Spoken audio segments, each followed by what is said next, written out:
Você sabe como e quando que a educação sexual começou a ser discutida aqui no Brasil?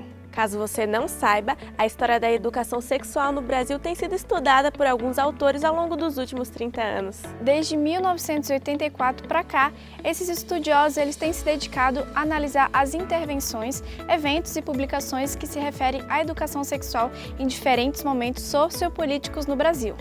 Bom, esse contexto você vai ficar sabendo agora.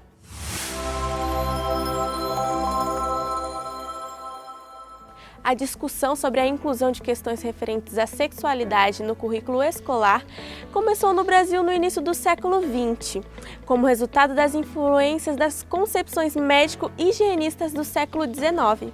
Bom, agora já os primeiros trabalhos de educação sexual no Brasil ocorreram nas décadas de 1920 e 1930, a partir das iniciativas de educadores e médicos que defendiam a educação sexual nas escolas.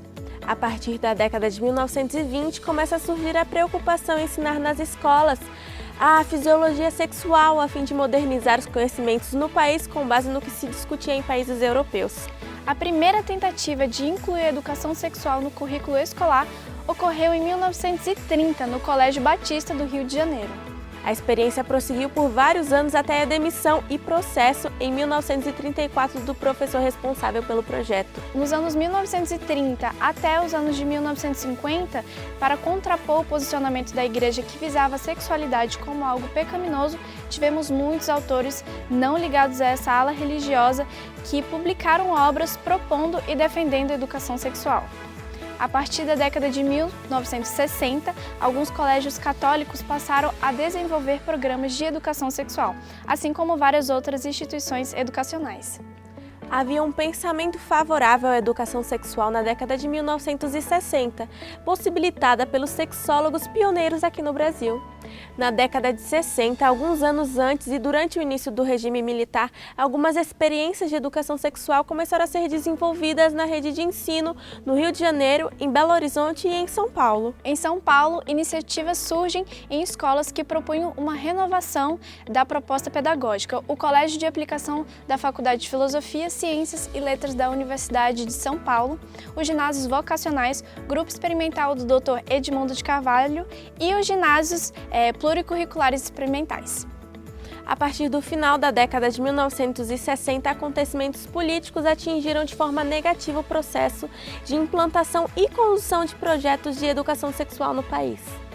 O regime militar imposto pelo golpe de Estado de 1964 criou um contexto de redução de manifestações da sexualidade, incluindo a restrição do debate sobre o tema. Isso causou um retrocesso na educação sexual aqui no país, com o fechamento de escolas e denúncias de professores que se atreviam a continuar com projetos nessa área, meio que conversando e ajudando os alunos, ensinando-os num regime de semi-clandestinidade.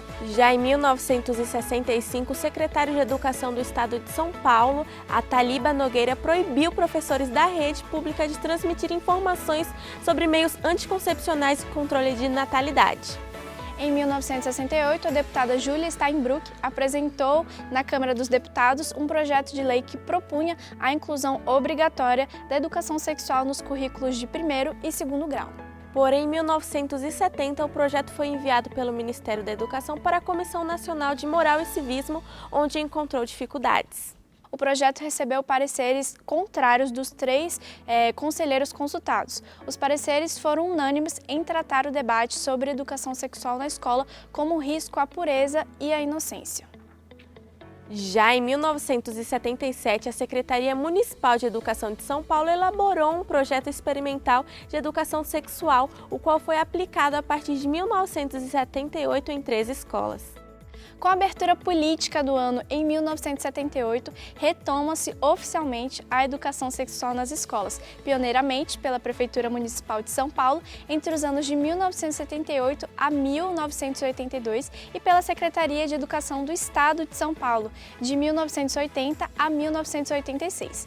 Em 1978, o debate público sobre educação sexual ressurge, nesse ano no contexto de recentes indícios sobre um afrouxamento da ditadura militar. Ocorre o primeiro congresso sobre educação sexual nas escolas. Já em 1980 foi fundada a Associação Brasileira de Educação Sexual. Também em 1980 ocorreu a fundação oficial do Centro de Sexologia de Brasília, que utilizava técnicas de Masters e Johnson, e ofereceu-se o primeiro curso de sexologia no país. Em 1985 foi criado o Centro Avançado de Educação para a Saúde e Orientação Sexual, pela professora Sônia Maria Vilela Bueno. Também em 1985 foi fundada a Sociedade Brasileira de Sexualidade Humana. Já na década de 1990, são muitas as publicações, projetos, eventos e grupos de estudo sobre sexualidade.